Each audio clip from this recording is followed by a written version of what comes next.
Bien, donc bonjour à tous. Ben, je suis ravi d'être à la bibliothèque Méjeanne pour faire cette conférence sur les algorithmes. Donc, je suis Frédéric Havet, je suis directeur de recherche au CNRS à Sophia Antipolis et je suis impliqué dans Terra Numerica et l'Institut ESOP 21 qui sont deux associations qui font de la médiation scientifique. Donc Terra Numerica autour de Sophia Antipolis spécialisée dans tout ce qui est numérique, donc mathématiques, informatique mais au sens très large. Et puis ESOP 21 basé à Riance et qui fait de la médiation scientifique sur toutes les sciences en milieu rural, donc autour de Riance. Et donc aujourd'hui, on m'a demandé, et je suis ravi de vous parler des algorithmes. Alors les algorithmes, c'est un mot qui est un petit peu à la mode, on en entend beaucoup parler en ce moment, on dit que les algorithmes sont en train de révolutionner nos vies, etc. Alors pour ça, je suis assez content parce que ça montre que l'algorithmique, qui est mon mathématique de recherche, c'est vraiment une science, c'est une science qui prend de l'importance. Ce qui me chagrine un petit peu plus, c'est qu'on présente souvent les algorithmes comme étant des boîtes noires sur lesquelles souvent on ne peut pas comprendre, ou alors qu'un petit nombre, et sur lesquelles on n'a pas de portée.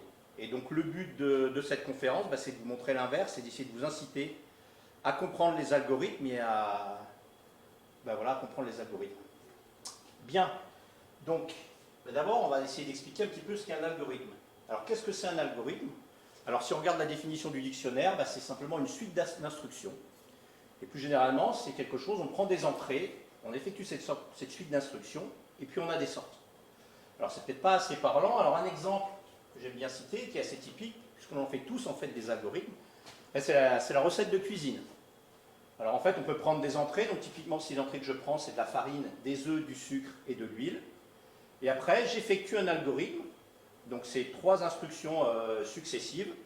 Donc la première, je mets la farine dans une terrine, la deuxième, je dépose les œufs, le sucre et l'huile, et la dernière, je mélange en ajoutant le lait au fur et à mesure. Et bien si j'ai bien appliqué mon algorithme en partant des ingrédients, normalement j'obtiens ma sortie qui est un résultat qui est de la pâte à crêpes. D'accord? Donc la recette de cuisine, on peut voir ça comme un algorithme, et ce qui est important, c'est de voir que l'idée c'est de comment décomposer un problème, quelque chose qui est un petit peu compliqué, en éléments plus simples. Donc ici, voilà, si je vous demande de dire, au lieu de dire faites de la pâte à crêpes, les éléments simples, c'est des choses plus faciles que vous savez faire, comme mettre la farine. Alors effectivement, les opérations élémentaires qu'on peut avoir, suivant à qui on parle, elles peuvent être plus ou moins compliquées. Si vous parlez à quelqu'un de normal, en général, on vous met la farine dans une terrine, les personnes, elles comprennent, elles le font. Par contre, si vous voulez expliquer à un robot, il faudra lui dire prendre le paquet de farine, ouvrir le paquet de farine, mettre une cuillère, remplir et verser. Donc en fait, à chaque fois, on peut descendre à un niveau d'opération plus ou moins important en fonction de ce qu'on considère une opération simple. Et puis surtout, les algorithmes, ils peuvent s'emboîter les uns dans les autres, ils peuvent être réutilisés. Donc typiquement ici, pour la pâte à crêpes, je pourrais dire que j'ai utilisé l'algorithme mettre de la farine dans une terrine, qui était celui d'ouvrir et de verser. Mais plus généralement, si je vous dis faire des crêpes, par exemple, faire des crêpes, ça se divise en trois sous-parties, qui est préparer la pâte, donc je vous ai donné l'algorithme, la deuxième, faire reposer la pâte, et la troisième, faire cuire les crêpes. Donc des algorithmes peuvent être utilisés en tant que sous-partie d'autres algorithmes. Voilà. Alors, oui, juste une petite précision, souvent les gens confondent algorithme et programme. Et alors, c'est pas complètement idiot parce que c'est deux choses qui sont relativement reliées. Donc par exemple ici, vous voyez, j'ai changé ma recette. Alors qu'est-ce que j'ai changé? Je l'ai juste traduite en anglais. En fait, la recette c'est la même, ça va être les mêmes opérations qui sont dans les lettres faites, sauf que je l'ai dite en anglais, pour qu'un anglophone puisse comprendre. Je pourrais la traduire en chinois aussi, en n'importe quelle langue. Eh bien, pour les ordinateurs, c'est la même chose, c'est-à-dire qu'un algorithme, c'est les actions qu'il faut faire, et un programme, c'est un algorithme qui est traduit dans une langue que va comprendre l'ordinateur. Alors, comme les langues humaines, il y a des dizaines de langues de programmation, et donc, à partir d'un algorithme, il va y avoir plusieurs programmes possibles, suivant la manière dont on va le traduire. Vous avez entendu le programme en C, en Java, en Script, etc. Et tout ça, ce sont des manières d'écrire le même algorithme. Donc un programme, c'est juste un algorithme qui a été traduit dans une langue. Et il y a une langue particulière qu'on va utiliser aujourd'hui, en fait, qui est la langue naturelle, parce qu'on peut considérer que l'homme est un ordinateur particulier et qui peut effectivement faire des algorithmes. Et d'ailleurs, il le fait depuis longtemps. Et d'ailleurs, donc, il y a pas mal d'algorithmiciens pratiquants. Donc, dès qu'on fait quelque chose qui est répétitif avec une règle, telle une recette de cuisine, eh bien, on fait des algorithmes. Et donc là, j'ai mis ces deux dessins pour vous donner l'importance des algorithmes. C'est qu'il faut que l'algorithme soit bien exécuté, parce que si l'algorithme n'est pas bien exécuté, on peut avoir des problèmes. Et aussi, il faut que l'algorithme soit bien, parce que même si le maçon il fait très bien, si les plans ne sont pas bien faits, eh bien, on arrive avec des choses un petit peu, qui ne sont pas exactement ce à quoi on s'attend.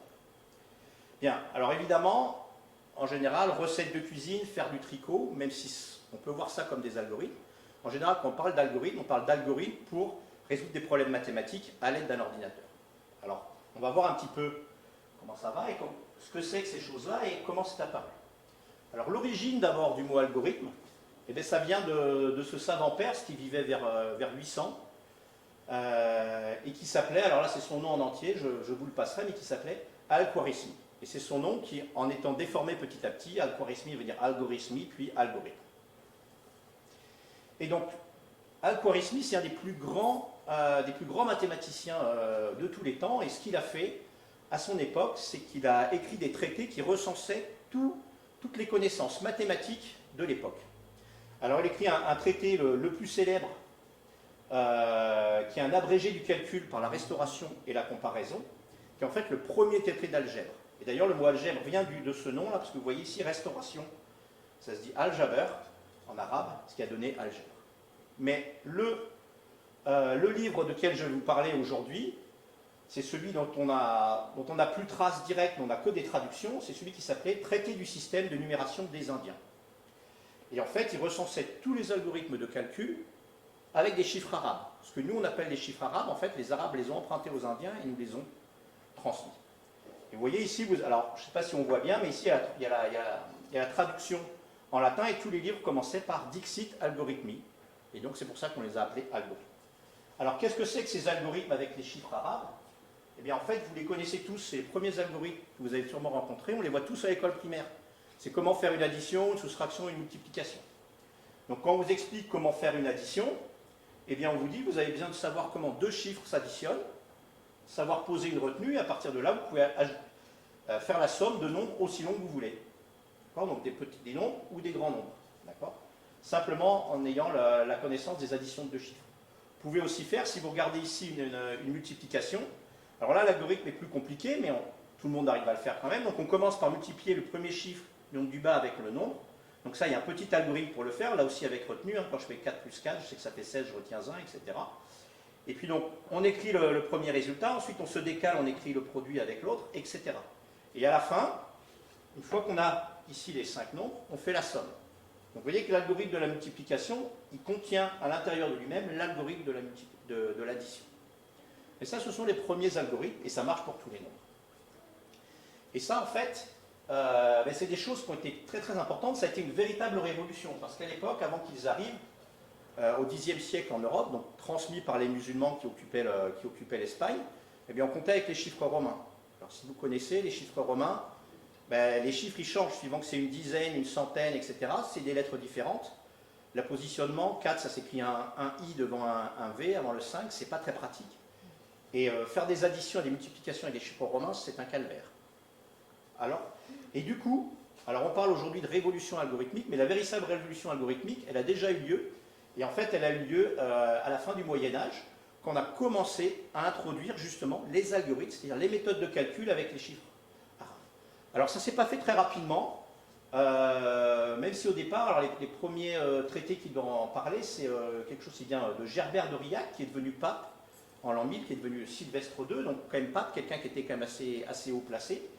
Lui, il venait d'Espagne, il avait été en contact avec les Arabes. Quand il est devenu pape, il a essayé de promouvoir les chiffres arabes. Et le problème, c'est que ça marchait tellement bien. C'est tellement bien que c'était magique. Et qui dit magique, dit peut-être diabolique. Et donc, il y a eu un frein qui a été mis. Et quand Sylvestre II est décédé, ensuite, l'Église, justement, a longtemps résisté. Alors, il y a eu plusieurs traités qui en parlaient. On voit que, justement, ils disent algorithmie à chaque fois, qui se transforme et qui veut dire d'Al-Khwarizmi, d'accord, mais qui vont donner ensuite algorithme, jusqu'à le fameux Fibonacci, qui est très connu, qui était justement un marchand italien, et qui lui avait vraiment l'utilité qu'avaient les marchands italiens, donc au XIIIe siècle, quand le commerce se développait de manière très très rapide, justement faire des comptes, et faire des comptes rapidement, c'était efficace. Et donc, mais du coup, il y avait l'Église et aussi les puissants qui des fois n'arrivaient pas à faire les calculs de la même manière, qui voyaient ça pas forcément d'un bon oeil. Et il y a eu une querelle entre ceux qu'on a appelés les algoristes, c'est-à-dire les partisans des algorithmes, donc des calculs à la Al-Khwarizmi, qui faisaient donc des calculs à la plume avec des chiffres arabes, contre ceux qu'on appelait les abattistes, donc ceux qui faisaient les anciens calculs avec les chiffres romains et surtout avec des jetons et des bouliers. Et ça va durer quand même très très longtemps. Et le point final en France va être mis par la Révolution française, qui va imposer le calcul avec les chiffres arabes ainsi que le système décimal. Et la Révolution française, en faisant ça, elle va permettre justement tous les calculs et le développement des sciences au 19e et au 20e, parce que justement, on va avoir des méthodes efficaces pour faire des calculs. Et donc, on a déjà eu une première révolution algorithmique, et elle a eu lieu à la fin du Moyen-Âge. Et on a choisi les chiffres arabes parce que justement, les algorithmes de calcul étaient bien plus efficaces. Et de la même manière, on pourrait même dire que la révolution copernicienne, qui fait passer du système géocentré, où la Terre est au centre du monde, au système héliocentré, elle est aussi venue d'un problème d'algorithme. D'ailleurs, c'est ce que disait Kepler dans ses premiers travaux, quand il disait on place le Soleil au centre. Ce n'était pas d'un point de vue métaphysique pour dire on le place au centre parce que le Soleil est au centre. C'est ce qu'il disait, si je le place au centre, tous les calculs, tous mes algorithmes de calcul des orbites sont beaucoup plus faciles. Donc la révolution copernicienne est aussi due au fait que les algorithmes sont beaucoup plus faciles quand on met le Soleil au centre du système solaire. Bien. Donc voilà pour l'arrivée du non-algorithme et des algorithmes. Mais en fait, les algorithmes, ils étaient connus bien avant qu'Algorithmie arrive. Et en fait, les premières traces qu'on a, elles datent en fait, des premières traces d'écriture. On en a depuis les Babyloniens. Donc ici, je vous montre une tablette babylonienne qui date de vers 1800 avant Jésus-Christ. Donc, que vous pouvez aller voir au British Museum, c'est l'occasion, hein, un petit nom, BM pour British Museum, et 13901. Et sur cette tablette ici, qui est écrite en cunéiforme, vous voyez, il y a des traits ici, il y a des petits carrés. En fait, vous avez 24 problèmes qui sont donnés avec des solutions, des problèmes mathématiques. Alors, ce qu'il faut savoir, c'est que les Babyloniens, à l'époque, ils ne comptaient pas ils n'avaient pas les chiffres arabes, ils avaient un système qui était un peu différent, qui était un système sexagésimal. Donc en base 60, c'est celui qui nous reste pour les heures. Donc l'unité, une heure, est composée de 60 minutes, une minute est composée de 60 secondes. Donc ça marchait là-dessus. Et donc toute cette tablette-là, en fait, elle contient des modèles de résolution d'équations du second degré. Je vais vous donner un exemple tout de suite après. Donc c'est des choses qu'on voit ici, qu'on voit de nos jours au lycée. Ce n'est pas des mathématiques très simples, contrairement à ce qu'on a vu avec Algorithmie, mais déjà des mathématiques un petit peu évoluées. Alors, je vais vous donner un exemple. Donc là, c'est le problème 1, c'est celui qui était tout en haut sur la tablette. Ici, que j'ai un petit peu grossi. D'accord? Et donc ici, vous avez la traduction, la première traduction qui a été faite par François Thureau d'Angin, qui est un des plus grands assyriologues du début du XXe. Et puis à droite, ici, je vous ai donné la traduction qu'on ferait avec la symbolique mathématique actuelle. Donc, ce qu'il y a écrit, c'est, le premier, c'est j'ai additionné la surface et le côté de mon carré. 45 minutes.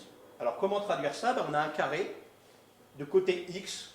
Maintenant, on met des inconnus quand on est mathématicien. Donc, de côté x. Donc, la surface d'un carré de côté x, c'est x au carré.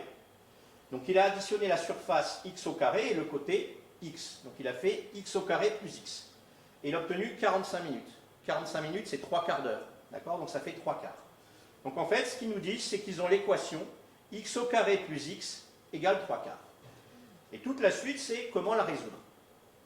Alors, à la fin, on va avoir la solution, mais il nous donne une manière de la résoudre. Alors, il nous dit, tu poseras 1, l'unité, donc il met 1, tu fractionnant en 2. Aujourd'hui, tu divises par 2, 30 minutes. C'est bien que la moitié d'une heure, c'est 30 minutes. Donc, on divise 1 par 2, on obtient 1 demi. D'accord? Ensuite, il nous dit, tu croiseras, sous-entendu, tu multiplieras, 30 minutes et 30 minutes, elle obtient 15 minutes.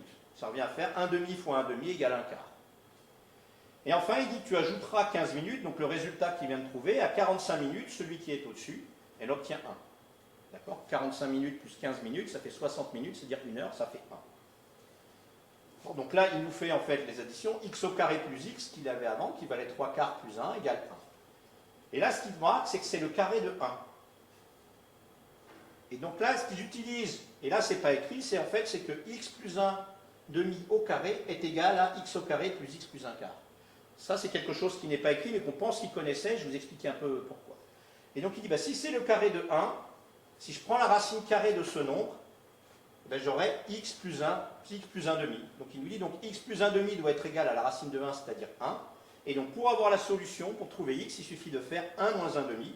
C'est ce qu'ils font ici. Tu soustrairas 30 minutes de 1, donc 1 demi moins 1, et on obtient 30 minutes, c'est-à-dire 1 demi, le côté du carré. Et donc il arrive avec x qui est égal à 1,5, qui est la solution de l'équation. Alors on peut vérifier que x égale 1,5, ça fait une solution. 1,5 fois 1,5, ça fait 1/4. 1/4 plus 1/2, ça fait 3/4, qui est bien ce qu'on veut. Alors pourquoi on pense que c'est un algorithme? En fait, c'est juste un exemple. Il nous part d'une équation et puis il trouve une solution. En fait, la solution positive, il ne connaissait pas les nombres négatifs à l'époque.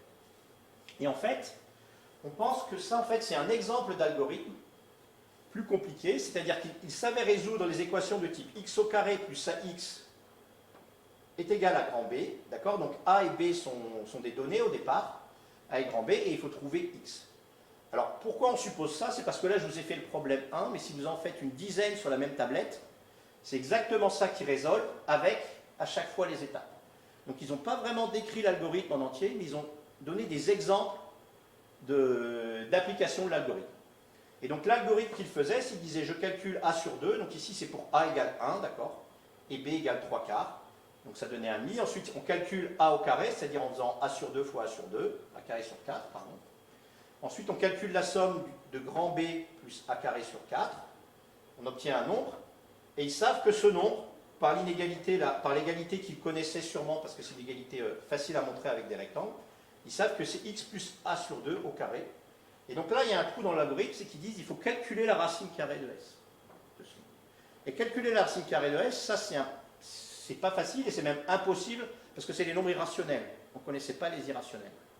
Et donc, en fait, là, ils avaient un petit trou et donc ils reconnaissaient un carré. Quand c'était 1 est un carré, ils le faisaient avec 4, qui est le carré de 2, avec 9, il appliquait, ou avec 1/4, qui est le carré de 1,5. Et quand ils savaient reconnaître un carré, ils le faisaient et ils continuent. Donc on pense quand même qu'ils connaissaient les algorithmes, même si ce n'était pas formalisé comme tel. Alors le premier algorithme qui va avoir été formalisé et expliqué comme tel, c'est celui qu'on appelle l'algorithme d'Euclide. Donc c'est chez les Grecs, environ 300 avant Jésus-Christ. Euclide, lui, il a fait exactement la même chose qu'Al-Khwarizmi, mais quelques siècles avant. Il a compilé tous les résultats mathématiques qu'il y avait à son époque. Donc c'est pour ça que ça s'appelle l'algorithme d'Euclide, mais on suppose que ce n'est pas lui qui l'a trouvé. On pense même que les pythagoriciens, 300 ans avant, le connaissaient déjà, mais on n'en a pas de trace écrite. Donc voilà. Alors c'est quoi cet algorithme? C'est un algorithme qui calcule le PGCD, c'est-à-dire le plus grand diviseur commun de deux nombres. Alors c'est quoi? Si j'ai deux nombres A et B, il faut trouver un entier C. Donc on ne parle pas de nombres avec virgule, hein, que de nombres entiers. Hein. Donc j'ai deux nombres entiers, A et B, il faut trouver le plus grand entier C qui les divise. Alors pour ça, il y a écrit texto, il propose l'algorithme tel qu'il est là, avec une boucle. Donc il dit, tant que B est différent de 0, je fais 4 opérations. Je divise A par B. Donc la division, ce qu'on appelle euclidienne, c'est-à-dire on divise et puis et on laisse le reste. On s'arrête avec les entiers, le reste, celle qu'on apprend au début à l'école primaire. On met le reste en R, ensuite on remplace A par B, ensuite B par R, et puis on repart. Tant que B est différent de 0, on fait cette boucle, et dès que B égale 0, on retourne A. Alors, je vais vous faire un exemple, c'est quand même plus simple à comprendre. Imaginons que j'ai 390 et 135, et je veux calculer le plus grand nombre qui divise ces deux nombres. Alors, qu'est-ce que me dit l'algorithme? Bon, j'ai B qui est différent de 0, donc je dois diviser A, c'est-à-dire 390, par B. Donc 390, c'est 135 fois 2, il me reste 120, plus 120. Donc, mon reste R, c'est 120, et B, c'est 135. Je remplace A par B, donc ça veut dire que A devient 135, et B devient 120, le reste. Et puis je repars dans la boucle. B étant différent de 0, je divise 135 par 120. 135, c'est 120 multiplié 1 par 15. Donc après, A devient B, c'est-à-dire 120. B devient le reste, c'est-à-dire 15. Et je repars pour un tour. B étant différent de 0, 120, c'est 15 fois 8 plus 0. Donc cette fois, A devient 15 et B égale 0. Cette fois, B n'étant pas différent de 0, je ne fais pas ma boucle et je vais en dessous et je retourne A. Et donc je renvoie le fait que le PGCD vaut 15. Alors ça, c'est l'algorithme pour calculer le PGCD. Et surtout, donc c'est le premier qui est décrit, et ça, surtout c'est le premier, et ça c'est important pour les algorithmes, qui est certifié. C'est-à-dire qu'il nous dit, cet algorithme marche. Quand on a un algorithme, tout le monde peut mettre une suite d'instructions, mais il faut montrer que cette suite d'instructions, elle va bien finir par trouver le bon résultat.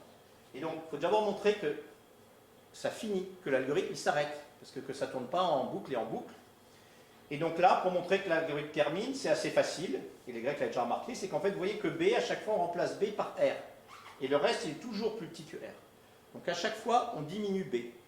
Et donc il y a bien un moment où on va finir par arriver à 0 et sur lequel on va terminer, donc on va bien s'arrêter. Et puis à la fin, la validité, c'est assez facile de voir que si j'ai deux nombres, A et B, et que R est le reste de la division de A par B, j'ai le PGCD de A et B qui est égal au PGCD de B et R, ce qui veut dire que les deux instructions que je fais à la fin, de remplacer A par B et B par R, elles sont valides. Et puis à la fin, quand je m'arrête, c'est facile de voir que le PGCD de A et de 0, c'est A, puisque tous les nombres divisent 0, vu que 0 fois un nombre, c'est toujours égal à 0. Et puis le PGCD de A, il est toujours plus petit que A, et A fois 1 vaut 1. Donc ce qui est important surtout à se rappeler, c'est qu'on a un algorithme, une suite d'instructions, et qui est certifié. C'est quelque chose qui est très important pour les algorithmes. C'est qu'il faut montrer que ça termine et que c'est valide. Ça termine avec le résultat qu'on choisit. Alors, on va voir un autre algorithme pour voir qu'on peut faire des analyses un petit peu plus fines. Alors pour ça, j'ai choisi un problème qui s'appelle le problème d'un mariage stable. Alors qu'est-ce que c'est que ce problème? On a n hommes d'un côté et n femmes de l'autre. Donc ici j'ai pris n égale 4 pour l'exemple. Donc on a autant d'hommes qu'une femme. Et ce qu'on veut, c'est apparier les hommes, donc un homme avec une femme, et évidemment des femmes différentes et des hommes différents entre les femmes. Et pour ça, on veut que les gens soient le plus contents possible, et donc on va demander des préférences. Donc ici les préférences sont faites avec les initiales. Donc on a demandé à tous les hommes de classer les femmes dans l'ordre de préférence. Donc par exemple ici William, il va préférer, sa femme préférée c'est Betty, après c'est Denise, après c'est Alice, et celle qui préfère le moins c'est Clara. Puis de la même manière, on a demandé aux femmes de classer les hommes par ordre de préférence. Donc Alice, elle préfère Xavier, ensuite William, ensuite Zach, et enfin Yvan. Alors une fois qu'on a ça, qu'est-ce qu'on cherche? On cherche un mariage. Alors un mariage, en fait, c'est un ensemble de mariages, si vous voulez, enfin c'est un ensemble de couples, d'accord? De couples avec un homme, une femme, tel que un homme soit en couple avec une seule femme et une femme en couple avec un seul homme. Et donc c'est ce qu'on voit ici. Donc une manière de faire, j'écris les hommes, je prends les hommes dans la liste et puis je fais les femmes pareil, et là j'ai un mariage. Mais ce qu'on cherche, c'est un mariage qui soit stable. Alors pour vous dire ce qu'est un mariage stable, je vais d'abord vous dire ce qu'est un mariage instable. Puisqu'un mariage stable, c'est un mariage qui n'a pas d'instabilité.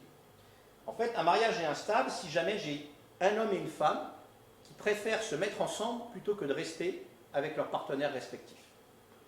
Donc par exemple, prenons ici on a un mariage stable. Si je prends William, William actuellement il est avec Alice. Mais on voit qu'il préférerait être avec Betty, puisqu'il préfère Betty à Alice. Alors ça ne serait pas très grave tant si jamais Betty n'était pas intéressée par William. Mais Betty, vous voyez que Betty, elle est avec Xavier, et elle préfère William à Xavier. Donc Betty, elle va préférer changer, plutôt que de rester avec Xavier, elle préférerait aller avec William, et William, lui, va pouvoir préférer aller avec Betty plutôt qu'aller avec Alice.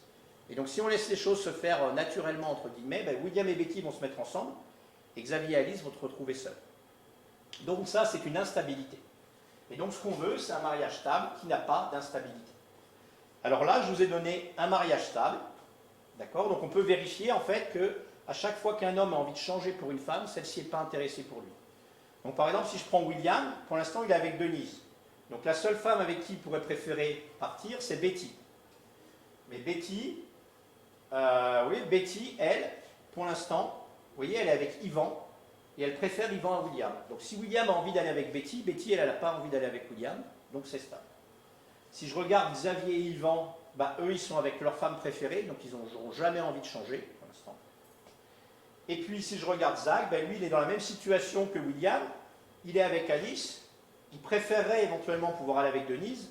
Mais Denise, elle, vous voyez qu'elle est avec William, et elle préfère William à Zach. Et donc, elle ne va pas avoir envie de partir avec Zach. Donc là, on a un mariage stable. D'accord? Donc là, je vous ai montré que pour cet exemple, il y avait un mariage stable. Donc, comment faire pour savoir s'il y a un mariage stable si j'ai n hommes et n femmes, et surtout comment en trouver un. Alors pour ça, Gale et Shapley ont proposé un algorithme en 1968. Alors cet algorithme, c'est une manière de trouver la solution, mais c'est aussi une manière de montrer qu'elle existe la solution. Donc les algorithmes, ça peut aussi être des moyens de montrer des choses en mathématiques. Alors comment il fonctionne cet algorithme de Gale et Shapley? Il fonctionne selon un principe qu'on peut résumer de la manière suivante. Les hommes proposent, les femmes disposent. Alors comment ça marche? Expliquons ça plus en détail. On prend d'abord la liste des hommes, D'accord? Et puis au début, ils sont tous célibataires. Et l'idée, c'est qu'un homme, si on va prendre le premier dans la liste qui n'est pas en couple, il va aller voir la première femme qui sera encore valide dans sa liste. Et les femmes, elles, à chaque fois qu'un homme va arriver, ben soit elles sont encore célibataires, elles vont accepter temporairement, soit elles vont voir quand quelqu'un d'autre vient leur proposer, soit c'est quelqu'un qu'elles préfèrent et elles vont changer, soit c'est quelqu'un qu'elles ne préfèrent pas et elles vont refuser la proposition. Alors le mieux, c'est de faire un petit exemple pour voir comment ça marche. Donc par exemple, au début, c'était William, le premier, dans l'ordre, il était avec personne. Donc il prend la première femme dans sa liste, Betty. Il va voir Betty, il va proposer à Betty. Betty, pour l'instant, elle est avec personne, donc elle accepte sa proposition, de manière temporaire. Et donc après, on continue. Le suivant, qui n'est pas en couple, c'est Xavier. Xavier, lui, la femme qu'il préfère, c'est Clara. De la même manière, elle n'est pas en couple, elle accepte la proposition de Xavier. Maintenant, on va voir Yvan. Yvan, lui, sa femme préférée, c'est Betty. Donc il va proposer à Betty. Et Betty, vous voyez, elle est en couple avec William. Donc Betty, elle va réfléchir. Elle est avec William, elle a une proposition d'Yvan. Mais comme elle préfère Yvan, elle va dire, bon, ben je pars avec Yvan, et elle va laisser William. Et du coup, William, il va se retrouver de nouveau célibataire. Et comme Betty est partie, il raye Betty de sa liste. Il ne fait plus partie de sa liste. Et donc, maintenant on reprend, William est célibataire, il va aller voir la première femme, mais la première femme disponible qu'il a pas rayé de sa liste. Donc maintenant, c'est Denise. Donc il va aller voir Denise. Il va voir Denise. Bon, celle-ci n'était pas en couple, elle l'accepte. Et puis à la fin, on a Zach, lui n'est pas encore en couple.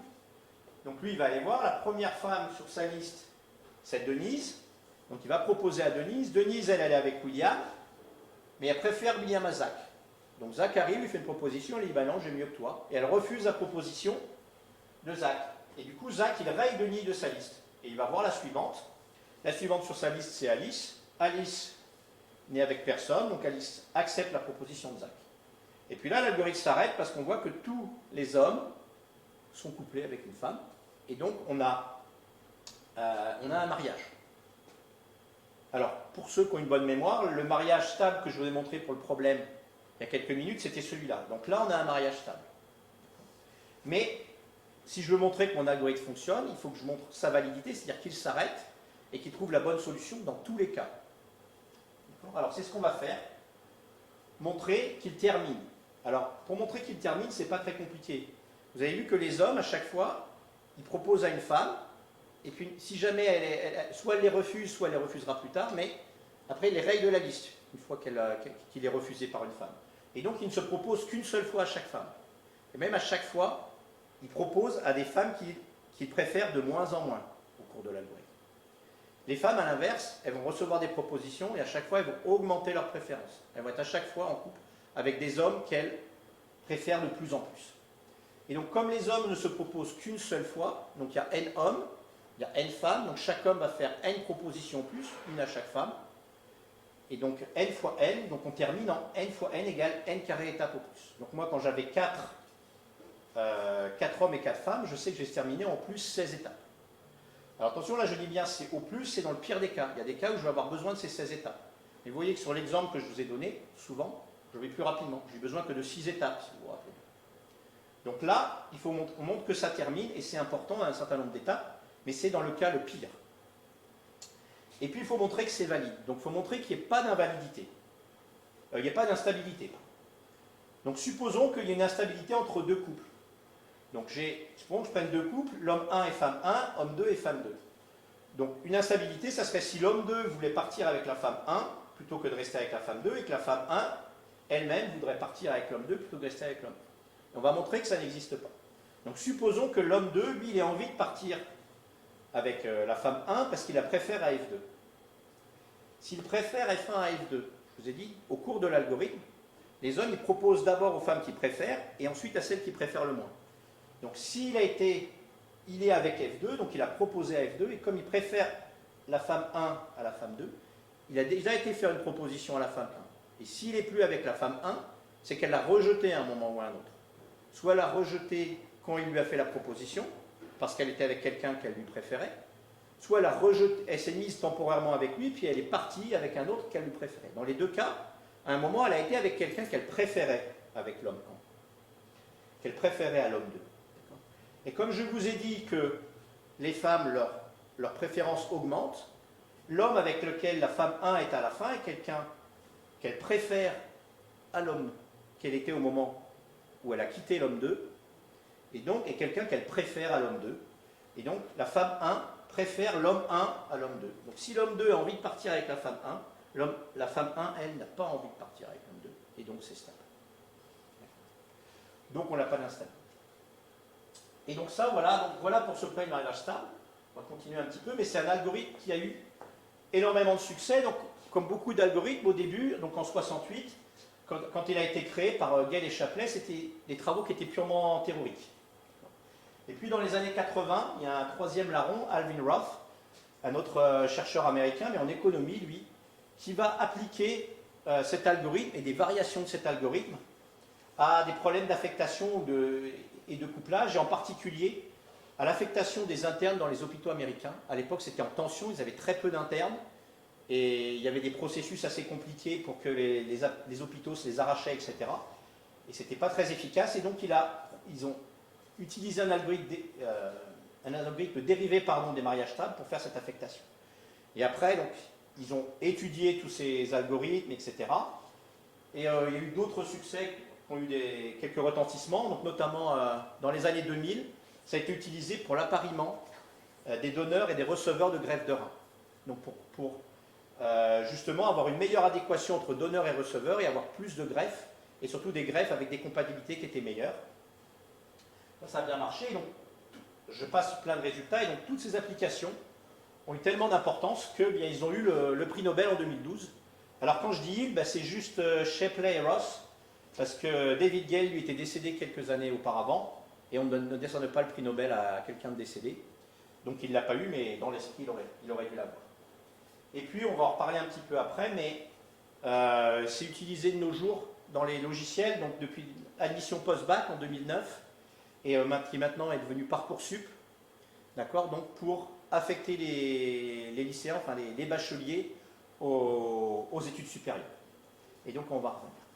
Alors justement, la raison pour laquelle ils ont pris le prix Nobel, ce n'est pas juste le petit algorithme que je vous ai donné, c'est des variations et surtout des analyses de critères un petit peu plus poussées. Alors je vous en donner quelques exemples. On peut dire des choses quand même sur l'algorithme de Gale et Shapley.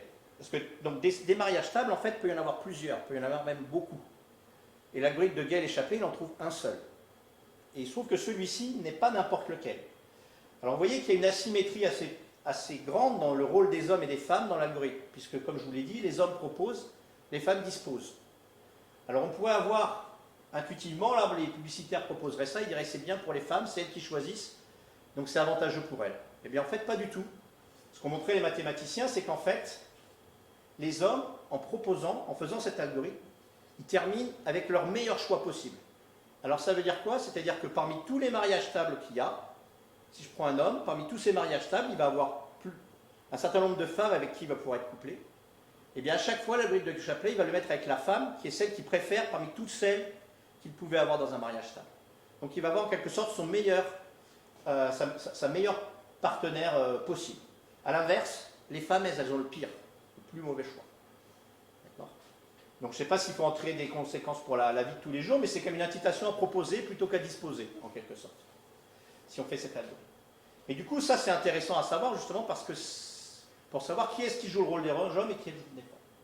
Et puis ça a un intérêt ensuite, qui est quelque chose qu'on regarde sur les algorithmes, c'est le fait de la sincérité. Parce que là, les hommes et les femmes doivent donner des préférences. Est-ce qu'ils auront intérêt à mentir ou pas? Alors les hommes, le fait qu'ils terminent avec leur meilleur choix possible, ben, ils n'ont pas intérêt à mentir parce qu'ils ont déjà leur meilleur choix. Mais à l'inverse, les femmes, elles peuvent avoir intérêt à mentir. Elles peuvent changer leurs préférences, ne pas dire leurs préférences exactes pour obtenir en fait un meilleur choix à la fin, suivant leur réelle préférence. Et donc ça veut dire qu'il y a un certain biais. Et donc ça, c'est important d'étudier ces propriétés des algorithmes et ces choses-là, parce que si on regarde un petit peu APB et Parcoursup, comment ils ont fait. Alors APB, en tout cas c'est ce qui était dit, puisque ça n'a pas été publié, donc on n'a pas pu les voir, mais ce qu'ils disaient, c'est qu'ils favorisaient, ils donnaient le rôle des étudiants aux hommes. C'est-à-dire que les étudiants, ils avaient leur meilleur choix possible. C'est quelque chose qui est écrit justement dans les textes, il faut que ce soit préféré.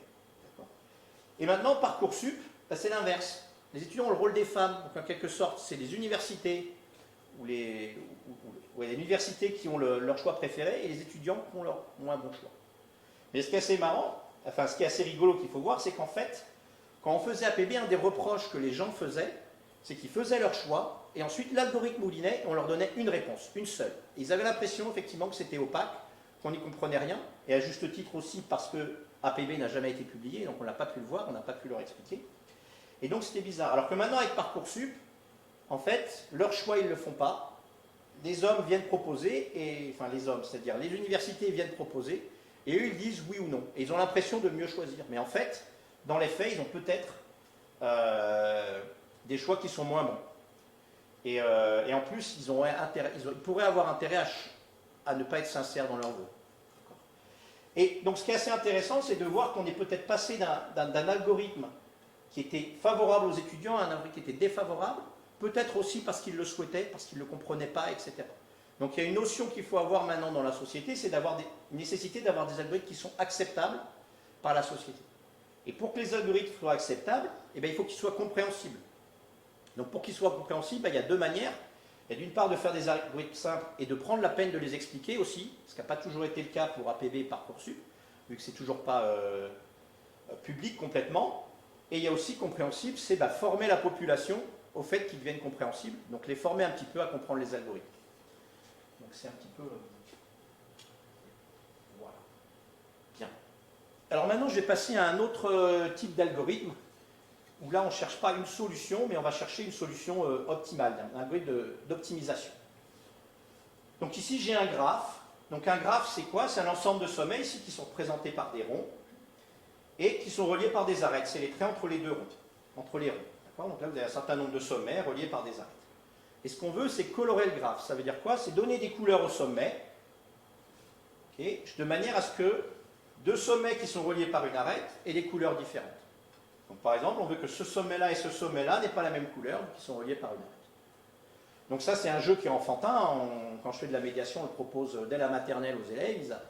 Ils arrivent à le faire. Alors sur des petits graphes comme ça, on peut arriver à le faire. Mais le but, ici, du problème, c'est de le faire en utilisant le moins de couleurs possible. Parce qu'il y a une solution qui est simple. Ici, j'ai 10 sommets, je peux utiliser 10 couleurs. J'en mets une par sommet. Évidemment, il n'y aura pas de problème, il n'y aura pas deux sommets de la même couleur. Donc en particulier, deux sommets reliés par une arête, donc des couleurs différentes. Mais on peut le faire avec moins. Donc par exemple, ici, j'ai utilisé 6 couleurs. Et donc on peut vérifier, ici, là c'est rouge et bleu, c'est des couleurs différentes. Ici, ces deux sommets sont de la même couleur, les rouges, mais ils ne sont pas reliés par une arête, donc c'est valide. Donc ça, c'est une solution valide. Mais on peut faire encore mieux, par exemple, on peut faire ici avec 4 couleurs. Il se trouve que c'est l'optimum pour ce graphe. Voilà. Donc la question qu'on pose, c'est étant donné un graphe qui peut être beaucoup plus gros que celui-là, qui peut avoir 100, 1000 ou 10 000 sommets, imaginez une carte de France où les ronds représentent les villes, par exemple, utiliser le moins de couleurs possible. C'est quelque chose qui est utilisé notamment pour minimiser les fréquences pour la téléphonie portable. Donc vous imaginez le nombre d'antennes qu'il y a sur la France, c'est un petit peu plus que 10. Et bien ça, en fait, alors, on peut avoir un algorithme pour le faire. Imaginons, par exemple, je vais savoir si je peux le faire avec 4 couleurs. Je peux utiliser ce qu'on appelle un algorithme de force brute, qui consiste à tester toutes les possibilités. J'ai 4 possibilités pour un sommet, 4 possibilités par l'autre, donc il faut que je les multiplie, j'essaye les 4 pour lui, puis pour chacune de ces 4 possibilités, je fais les 4 des autres, et puis ensuite pour le troisième, etc. Et donc si j'ai n sommets, je vais avoir 4 x 4 x 4 x 4 x 4, n fois, c'est-à-dire 4 puissance n possibilités. Et alors je ne suis pas obligé de toutes les tester, parce que si jamais j'en trouve une qui convient, ça marche. Et à chaque fois que j'ai une possibilité, je peux assez facilement vérifier sur mon graphe si deux sommets reliés par une arête, ils ont la même couleur ou pas. S'ils n'ont pas la même couleur, je jette, et s'il se trouve qu'ils ont tous, si toutes les arêtes ont des couleurs différentes, là je peux m'arrêter. Mais pour être sûr, il faudra éventuellement que j'aille voir toutes les possibilités pour en être sûr. Alors là, on a quand même un algorithme qui est valide, qui est certifié, qui va terminer, et qui est certifié rendre la bonne réponse. Mais en fait, un des problèmes, c'est que pour tester ces 4 puissance n possibilités, ça va être très très long, et même trop long. Imaginons que je prenne un graphe qui a 135 sommets. Donc 135, c'est rien. Dans un département, il y a beaucoup plus de 135 villes et beaucoup plus d'antennes téléphoniques. Eh bien, je dois faire 4 à la puissance 135 opérations, c'est-à-dire 10 puissance 81. Ça fait 1 suivi de 81 0. Un nombre gigantesque, tellement gigantesque que c'est le nombre estimé du nombre d'atomes dans l'univers. certes l'univers observable, mais quand même ce qui est énorme. Et surtout, ça veut dire que même si je fais des milliards d'opérations par seconde, il me faudra des milliards d'années pour avoir la réponse. Et donc avoir un algorithme valide et qui va terminer, c'est bien, mais s'il termine après que le soleil a explosé, qu'il n'y a plus de système solaire, c'est pas très pratique. Alors, à titre de comparaison, si je prends l'algorithme de Gale et Shapley que j'ai fait avant, vous vous rappelez, au pire, il se faisait en n carré. Donc il se faisait, si j'avais n hommes et n femmes, je devais faire au plus 135 fois 135, ce qui fait 18 225 opérations. Et ça, 18 225, à l'ordinateur, il les fait en une fraction de seconde. Donc vous voyez la différence, quand n grand, ici on arrive à quelque chose au bout de 135 qui est de l'ordre du nombre d'atomes de l'univers, alors que là on est encore dans quelque chose qu'on peut traiter. Et donc l'idée va être de trouver justement des algorithmes de ce deuxième type, qu'on appelle des algorithmes qui sont rapides. Alors pour ceux qui connaissent un petit peu les maths, c'est ceux qui marchent en temps polynomial, c'est-à-dire que si n c'est la taille de l'entrée, ça se fait en un polynôme en n, et non exponentiel comme 4 puissance n. Exponentiel. Et donc ça, justement, la rapidité des algorithmes, c'est un des gros enjeux en algorithmique. Okay. Et en particulier, donc, il y a les 7 problèmes du millénaire qui ont été posés. Donc vous savez peut-être qu'il y a, qu'en l'an 2000, le Clay Mathematical Institute a offert $1 million pour résoudre 7 problèmes. Et parmi ces 7 problèmes, alors bon, il y en a un qui a déjà été résolu, c'est pas la peine de vous y attaquer. Et parmi ces 7-là, le plus court, le plus récent, pardon, c'est le problème P différent de NP, dont je vais vous parler. Et ce problème-là, c'est le seul qui a trait avec l'informatique, et il parle d'algorithmique, justement, de ces questions de rapidité. Et c'est aussi sûrement le problème le plus simple à vous expliquer. Et donc ce que j'espère, c'est qu'à la fin de cette conférence, vous soyez tous prêts et capables à attaquer ce problème. Alors il dit quoi ce problème P différent de NP? Donc P, c'est quoi? P, c'est l'ensemble des problèmes qu'on peut résoudre rapidement. Donc ça veut dire quoi? Ça veut dire c'est l'ensemble des problèmes dont on connaît un algorithme, certifié évidemment, mais en temps rapide, donc en temps polynomial. Alors tous ceux qu'on a vus auparavant, à part la coloration, donc les opérations classiques, le mariage stable, le PGCD, sont des algorithmes rapides. Mais il y a plein d'autres choses qu'on sait faire de manière rapide. Trier, donc ici on est dans une bibliothèque, trier des livres par ordre alphabétique, ça se fait très très rapidement. Les itinéraires, un calcul d'itinéraire, c'est pour ça que vous avez des routeurs GPS un peu partout, on sait le faire de manière rapide. C'est pour ça que ça marche. Et après, il y a des problèmes qui sont un peu plus compliqués. Ceux dont on ne connaît pas pour l'instant d'algorithmes rapides, ça ne veut pas dire qu'ils n'existent pas, ça veut dire qu'on ne les a pas trouvés jusqu'à présent. Peut-être qu'on n'a pas été assez malin. Alors parmi eux, il y en a qui sont vraiment très très difficiles, comme les échecs. C'est-à-dire que si vous avez un jeu d'échecs, vous avez une position, et puis si je vous dis, tiens, joue ça, vous n'avez aucun moyen de vérifier rapidement que c'est le coup optimum. Il faudrait que vous étudiez tout. Donc on ne sait pas, même aux échecs, on ne sait même pas vérifier si le coup suivant est très facile à faire. Ça serait très compliqué. Par contre, il y a des problèmes, et c'est ça qu'on appelle la classe NP, qui sont les problèmes qui, eux, sont vérifiables rapidement. C'est-à-dire si on vous donne une solution, on sait vérifier rapidement. C'était le cas de ma coloration. Mon graphe, je ne sais pas facilement trouver une coloration, mais si vous me donnez une coloration, il suffit que je vérifie que pour chaque arête, les deux extrémités sont de couleurs différentes. Ça se fait très rapidement. De la même manière que pour ceux qui jouent au sudoku, quand vous jouez au sudoku, trouver la réponse d'un sudoku, ça peut être plus ou moins compliqué, mais c'est souvent compliqué. Par contre, vérifier si une grille est valide, il suffit de vérifier que sur chaque ligne, il y a tous les nombres, sur chaque colonne, il y a tous les nombres, et dans tous les carrés, il y a le nombre. Et ça va assez rapidement. Et parmi ces problèmes donc, qui sont vérifiables rapidement, il y en a tout un tas. D'accord? Donc coloration, on l'a vu, bon, sudoku, je vous en ai parlé, il y a le problème du voyageur de commerce, du repliement de protéines, etc. Il y a en particulier le problème des clés cryptographiques dans la banque. Alors les banques, quand vous faites une transaction bancaire en ligne, vous envoyez un code secret. Et cette clé, justement, c'est basé sur le fait que la banque, quand vous envoyez cette clé, elle peut vérifier rapidement que c'est votre clé.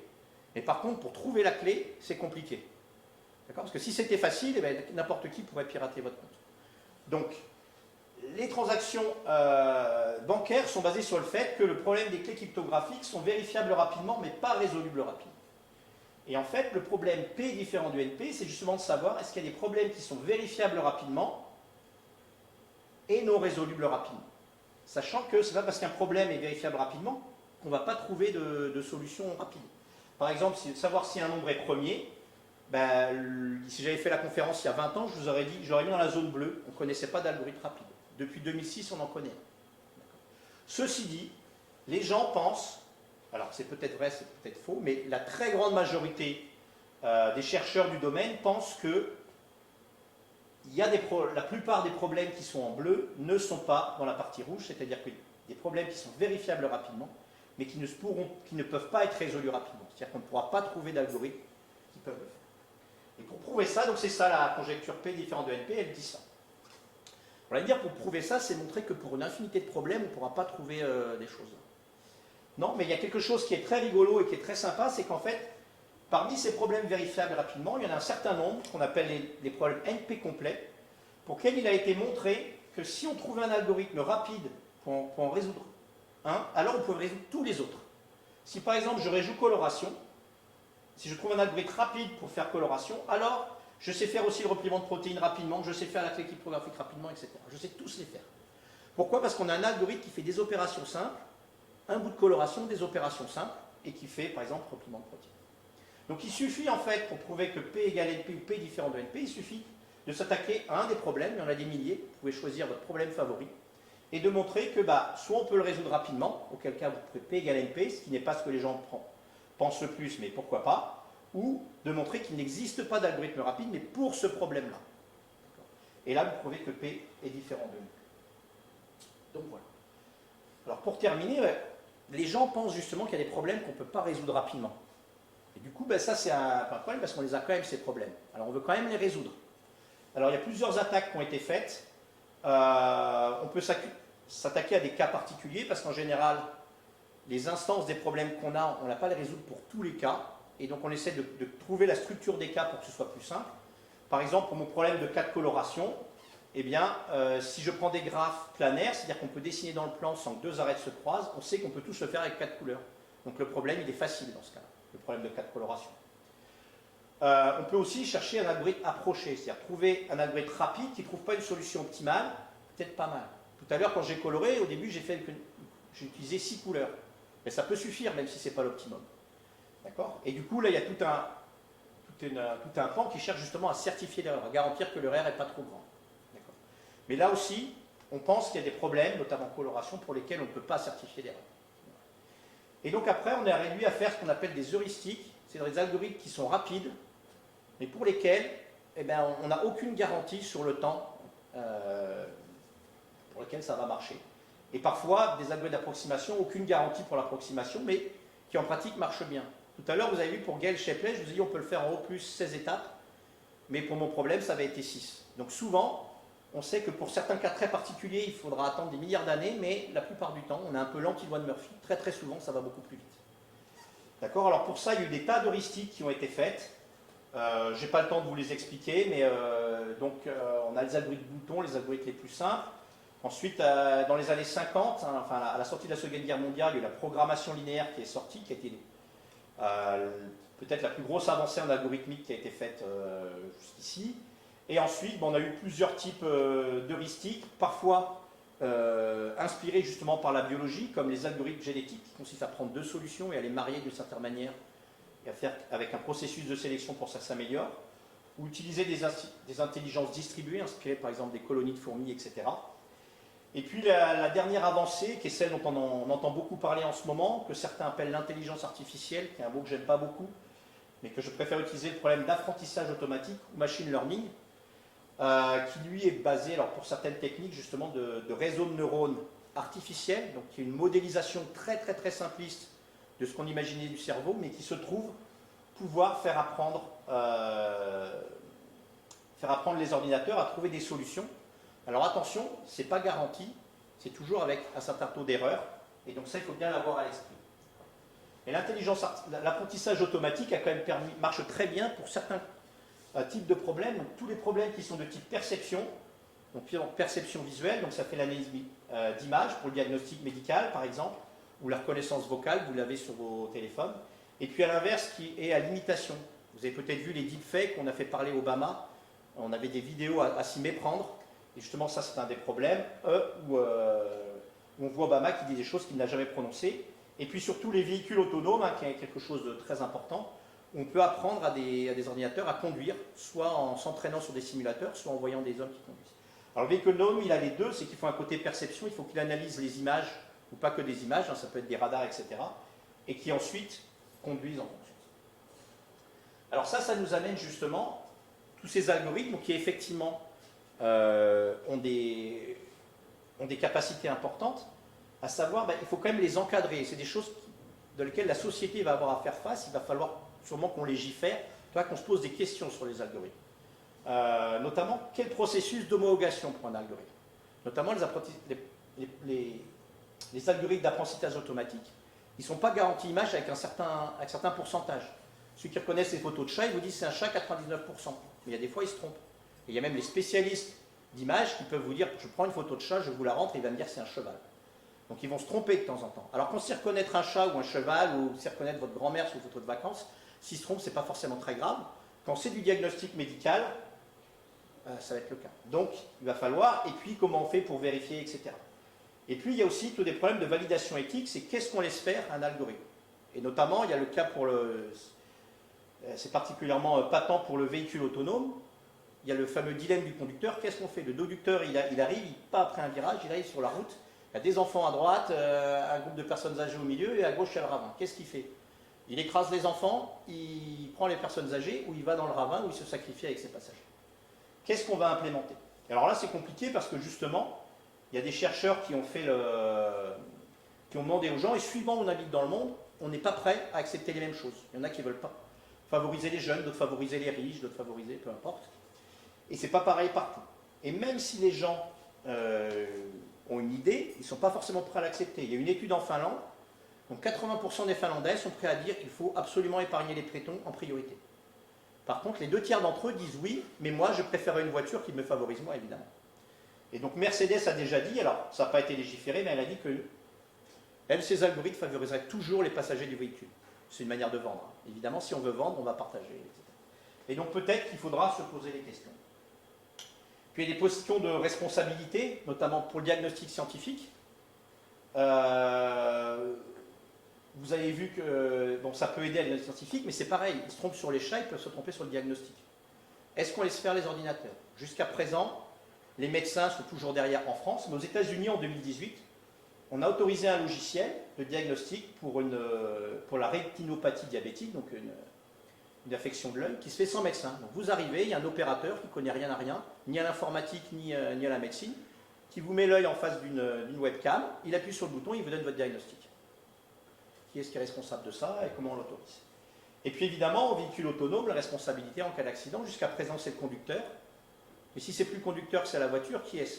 Est-ce que c'est toujours le propriétaire du véhicule, le concepteur de logiciel, la personne qui a construit l'automobile? Ça, c'est des questions qui vont se poser. Et puis enfin, tous ces algorithmes d'apprentissage automatique, s'ils fonctionnent depuis les années 2000, c'est parce que justement, ils ont besoin de beaucoup de données pour fonctionner.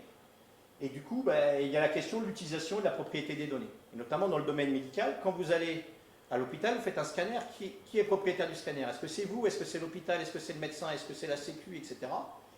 Et puis il va y avoir un compromis à trouver entre protection de l'individu qui dit toutes les données sont privées, ou un truc collectif, il faut bien des données pour nourrir ces algorithmes, pour avoir des outils de diagnostic plus performants. Voilà, donc pour l'instant aux USA, les fameux GAFAM collectent les données. Alors c'est essentiellement des données, beaucoup pour faire des pubs, à foison. En France, c'est un petit peu plus encadré, mais je pense que justement cet encadrement va se poser de manière de plus en plus accrue. Donc tout ça pour vous dire que tous ces problèmes pour encadrer les algorithmes, ils vont venir sur la place publique. Et donc je vous encourage tous à vous intéresser aux algorithmes, soit pour les côtés effectivement d'encadrement public, d'un point de vue citoyen, soit bien évidemment pour tous les problèmes que je vous ai exposés avant, parce que scientifiquement, il y a énormément de problèmes à résoudre.